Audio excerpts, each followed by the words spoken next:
In the dead of winter, 1959, 9 experienced hikers set out on an expedition into the icy wilderness of Russia's Ural Mountains.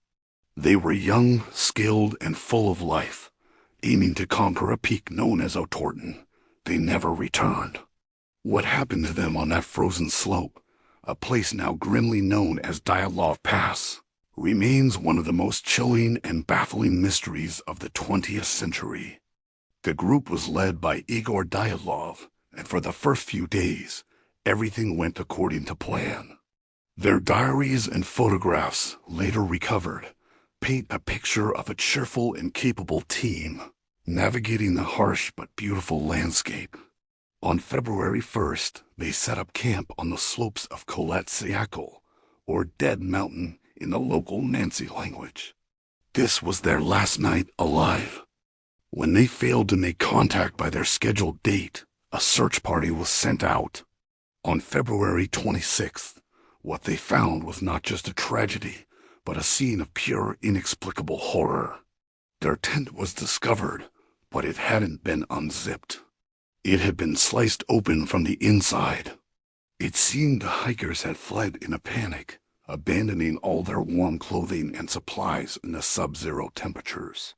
Following footprints in the snow, the searchers were led down the slope towards a tree line about a mile away. The tracks showed that some of the hikers were barefoot, others wearing only socks. It was a desperate, chaotic escape from something terrifying within their own tent. Under a large cedar tree, the first 2 bodies were found: Yuri Krivonoshenko and Yuri Doroshenko. They were dressed only in their underwear, their hands raw and scraped. A small fire had been started, but it seemed to have been a futile effort against the paralyzing cold. The branches of the cedar tree above them were broken up to 5 meters high, suggesting someone had tried to climb it, perhaps to get a better view, or maybe to escape something on the ground.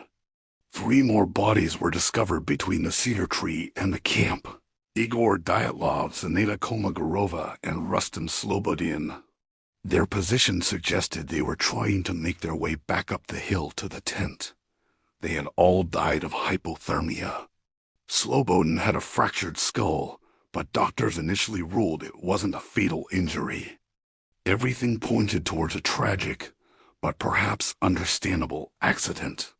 That is, until the final 4 hikers were found 2 months later. In May, after the snow had begun to melt, the remaining 4 bodies were located in a ravine, buried under 4 meters of snow, not far from the cedar tree.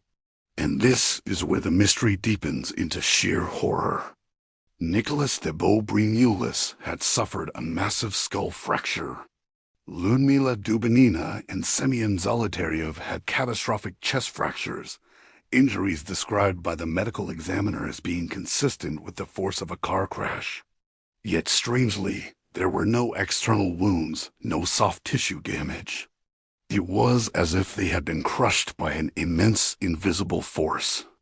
Even more bizarrely, Ludmila Dubinina was missing her tongue, eyes, and part of her lips. Some of the clothing worn by these last 4 hikers was found to be radioactive.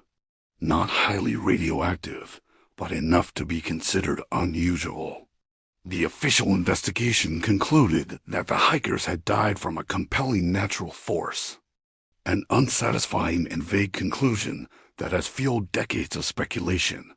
So what happened on that mountain? Was it an avalanche, as some initial theories suggested? The evidence doesn't quite fit. The tent wasn't buried, and the experienced hikers would have known better than to camp in an avalanche-prone area. Could it have been an attack by local Nancy tribesmen? They were questioned, but there was no evidence of foul play, and the nature of the injuries didn't point to a human attack. This is where the theories become wilder. Was it a secret Soviet weapons test? That could explain the radioactivity and the compelling force.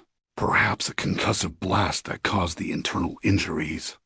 Some talk of infrasound, a low-frequency sound that can induce panic and terror, forcing the hikers to flee their tent in a state of madness. And then There are the more paranormal explanations.